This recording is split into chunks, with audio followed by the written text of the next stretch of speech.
लोकसभा चुनाव की तारीखों का ऐलान होते ही भाजपा और कांग्रेस ने अपने अपने प्रत्याशियों की लिस्ट जारी कर दी है। वहीं दुर्ग लोकसभा में भाजपा ने विजय बघेल को टिकट दिया है। विजय बघेल की चुनावी रणनीति और एजेंडों पर स्वदेश 24x7 चैनल की संवाददाता दीपमाला सिन्हा ने भाजपा प्रत्याशी विजय बघेल से खास बातचीत की। हमारे साथ आज सांसद विजय बघेल जी हैं, जो भाजपा से प्रत्याशी जिन्हें घोषित किया गया। आइए उनसे कुछ बातचीत करते हैं और पूछते हैं कि आगामी चुनाव में उनकी रणनीति किस प्रकार से रहेगी। जी सांसद जी, आपका बहुत बहुत स्वागत है हमारे चैनल में।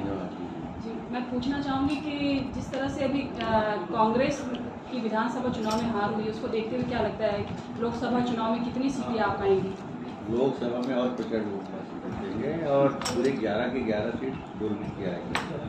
मोदी जी ने जो संकल्प सबको दिया है कि इस बार 400 पार वो पूरा होगा और 400 से अधिक सीट लोकसभा की आएगी। जिस तरह से मातारी वंदन योजना को भाजपा ने लाया, उसी तरह से कांग्रेस ने भी महालक्ष्मी योजना को लेके आया है। क्या ये महिलाओं को अपनी ओर आकर्षित करने का तरीका है? झूठ बोलते हैं और उनके पास कोई चारा भी नहीं है। अब सिर्फ झूठ बोलना, लोगों को बरगलाना, ये उनके पास रह गया है, क्योंकि उनकी कलई खुल चुकी है। विधानसभा चुनाव में उनकी कलई खुल चुकी है झूठेपन की। जो कहना है वो करना नहीं है। मैं ये पूछता हूँ, अभी ये लोग बोल रहे हैं कि प्रति महिलाओं को चुनाव के बाद 1 लाख रुपए देंगे। इस देश में जनसंख्या कितनी है? 140 करोड़।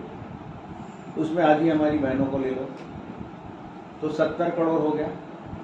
70 करोड़ में मान लो 20 करोड़ और काट दो, जो नाबालिग है, बच्ची है, ये सब काट दो, बच गया 50 करोड़। तो 50 करोड़ को देने के लिए, महिलाओं को देने के लिए कितना पैसा लगा? 50 करोड़ लाख, यही होगा ना? मतलब कितना होगा, कितना अरब होगा? देश की जीडीपी से बात वो गिनना पड़ेगा। अब देश का बजट कितना है? 45 लाख करोड़। अभी जो हमारा बजट आएगा ना, 45 से 50 लाख करोड़ का आएगा। जितना पैसा नहीं उतना देना, कई गुना उससे ज़्यादा पैसा देना। छत्तीसगढ़ की अगर बात करें तो अभी 1 करोड़ 3 लाख मतदाता करीब अभी वर्तमान में महिलाओं की है। जो विधानसभा में थी उससे कुछ रेशियो बढ़ाया था। अब यहाँ मान लो महिलाओं को 1 लाख रुपये देंगे तो 1 करोड़ लाख, कितना बजट यहाँ का छत्तीसगढ़ का? कहाँ से पैसा लाओगे? और इनके नेता बोलते हैं, राहुल गांधी जी, कि हम 1 लाख देंगे, बिना सोचे, बिना समझे, बिना गणित लगाए, बिना कोई आंकड़ा करे, क्योंकि वो शायद ये क्या बोलते हैं उसको, जोड़ने घटाने वाले को कैलकुलेटर उसके पास है ही नहीं है। वो बोलता है मेरा बहुत बड़ा बुद्धि है, मैं वहाँ से पढ़ा हूँ, यहाँ से पढ़ा हूँ। तो शायद अपने मामा के घर से इडली उडली लाएगा, ऐसा लगता है। वहीं मामा नाना का जो प्रॉपर्टी होगा उसी को बेच के लाएगा और हमारी बहनों से हटेगा। हिंदुस्तान में तो इतना पैसा नहीं है। कांग्रेस अभी ये नारा लगा रही है कि अगर बीएसपी प्लांट को बचाना है, अडानी के हाथ से बचाना है, तो कांग्रेस को जिताना है और भाजपा को हराना है। क्या कहना चाहिए? अब जनता जानने लगी है इसको कांग्रेस से बचाना है। छत्तीसगढ़ को क्या, पूरे देश को कांग्रेस से बचाना है। और इन जैसे जो ये बेवकूफ़ी बात करने वालों से बचाना है, जिनके पास न कोई विजन है, न कोई सोच है, न कोई समझ है, और इनके लाने के लिए जनता के पास कोई रीजन भी नहीं है।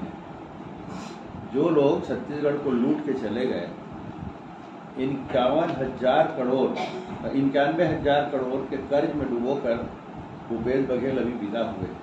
छत्तीसगढ़ की जनता बहुत समझदार है कि इसको विदा करो, नहीं तो ये तो पता नहीं आगे चल के छत्तीसगढ़ को नीलाम करने में भी कोई कसर नहीं बाकी रखती।